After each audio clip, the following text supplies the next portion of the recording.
কারণ হজ বা উমরা এটা সফর করে আদায় করতে হয়। যদি কেউ মক্কাতে থাকেন, এমন অবস্থায় থাকেন যেখানে আসলে সফর কোনো দূরত্ব না, তিনি যদি মাহরাম ছাড়াও হজ করে ফেলতে পারেন, তার হজ জায়েজ আছে।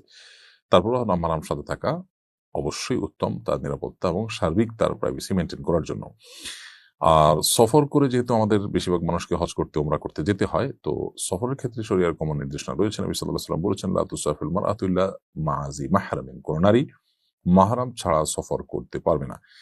এখানে সফর করতে যে নিষেধাজ্ঞা দেওয়া হয়েছে মাহরাম ছাড়া নারীকে, সেটা হলো এই কারণে যে নারী মাহরাম ছাড়া একাকী সফর করলে কোথাও হঠাৎ অসুস্থ হয়ে পড়লে তিনি কি করবেন? আমরা একবার সম্ভবত সুইডেনের একটি জায়গায় উম একটা ভালো বড় লেক আছে, যে লেকটা বেশ পুরাতন। আ বোধহয় রেইনফল বলা হয়। এই লেকের ওখানে দেখেছি এক বাংলাদেশী দম্পতি, তারা গিয়েছেন ঘুরতে। হঠাৎ করেই ভদ্রমহিলা অসুস্থ হয়ে পড়লেন এবং একেবারে নাক দিয়ে রক্ত পড়া শুরু হয়ে গেল এবং তিনি আ পড়ে গেলেন ফ্লোরে। প্রচন্ড ঠান্ডা সেখানে। ওই অবস্থায়। তো তার স্বামী সাথে ছিলেন। স্বামী তাকে তাড়াতাড়ি করে মাথা তার কোলে নিলেন এবং সেবা শুশ্রূষা করছেন, দেখভাল করছেন।